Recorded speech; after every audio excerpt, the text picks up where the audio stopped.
इस संबंध में एक सुनाना चाहता हूं। मीरा मेड़ता जन्मी,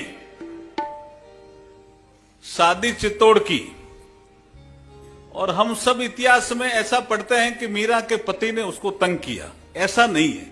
कानून मंत्री अर्जुन राम मेघवाल जी को बहुत घमंड हो गया है, और आपको पता है घमंड रावण का भी नहीं चला।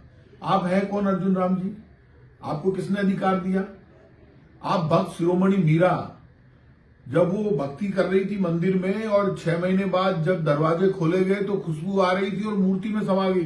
ये मैं नहीं कह रहा हूं, ये इतिहास कह रहा है। आप कह रहे हो हम इतिहास को बदल देंगे, इतिहास गलत लिखा। आप कौन है? मीरा का पति 1 साल जिंदा रहे, खानवा के युद्ध में उनकी डेथ हो गई। उसके बाद मीरा के पति की डेथ होने के बाद जो उनका देवर राणा बना, उसने जब मीरा को कहा मेरे से शादी करो, यहां झगड़ा शुरू होता है। आप कौन है? आप और आपकी पार्टी इतिहास को बदलिए। खुद को बदलिए ना। खुद का चरित्र देखिए, खुद की भाषा देखिए, खुद के हाव भाव देखिए, खुद को सुबह दर्पण में देखा करो। आप किसको चुनौती दे रहे हो? और जो राणा तंग करता है वो देवर होता है। इतिहास में कई चीजें लिखी कुछ अलग तरह से रहती है, तो उसका संशोधन भी स्वामी जी ऐसा कहते रहते हैं हमें, सुविधानंद जी के, संशोधन भी अपने को ही करना, और तो कौन करेगा। दुनिया में मात्र भक्त शिरोमणि मीरा ऐसी है जिनको जगत शिरोमणि जी का मंदिर है जो जयपुर में स्थित है। वहां पर एक मूर्ति है भगवान कृष्ण की, जिसमें राधा मैया की जगह भक्त शिरोमणि मीरा को बिठाया गया है। जगत शिरोमणि जी के मंदिर में मीरा भगवान कृष्ण के साथ बिठाई गई है। वो तो सब कुछ अपना भगवान कृष्ण को मानती थी। आपको शर्म नहीं आई? आप उनके देवर को लेकर उनके लिए गलत भाषा का प्रयोग कर रहे हैं। ऐसा कहीं इतिहास में जिक्र नहीं है। आप कह रहे हैं नहीं इतिहास में तो नहीं है, लेकिन हम इतिहास को ठीक करेंगे।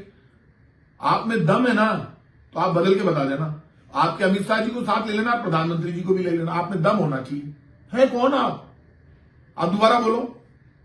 आप इतने दिन से, पिछले जब से घटना हुई है, गृह मंत्री अमित शाह जी ने बोला बाबा साहब के लिए गलत बोला, सारी दुनिया ने वो वीडियो सुना।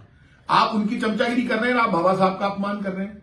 आप कह रहे हैं साहब नहीं, गृह मंत्री अमित शाह जी तो सबसे बड़े हैं, बाबा साहब से भी बड़े हैं, वो तो ऐसा कोई गलत नहीं किया, वो तो बिल्कुल सही है, हमारे गुरु हैं। आपके गुरु है तो आप अमित शाह जी की चमचागिरी कीजिए। आपको भक्त शिरोमणि मीरा और बाबा साहब अम्बेडकर, इनके लिए जो आपने गलत शब्दों का प्रयोग किया है, उसका आपको परिणाम भुगतना पड़ेगा। आपने बाबा साहब के लिए गलत बोला पहले, क्योंकि आपको तो अपनी कुर्सी सुरक्षित चाहिए, इसलिए आप कुछ भी बोलेंगे बीजेपी के इशारे पर, अमित शाह जी के इशारे पर, प्रधानमंत्री जी के साथ। अब आप भक्त शिरोमणि मीरा के लिए गलत बोले। बीजेपी को जवाब देना चाहिए। क्या अर्जुन राम मेघवाल की भाषा से बीजेपी सहमत है क्या? पता तो चले, फिर बीजेपी को मैं बताऊंगा बीजेपी कैसे जाती है। बीजेपी के नेता, एक भी नेता फिर मीटिंग करके बता लेना पूरे देश में, हम बताएंगे आपको। आप कैसे गलत बोल सकते हैं देश की मां के लिए, जो भक्त शिरोमणि मीरा के लिए? अरे जो उदाहरण है भक्ति की, शक्ति की, मां की, बलिदान की, आप ऐसी भक्त शिरोमणि मीरा के लिए आपने गलत बोला। अर्जुन, आप जो माफी मांगिए, और आपकी बीजेपी को माफी मांगनी चाहिए, नहीं तो आपको परिणाम भुगतने पड़ेंगे।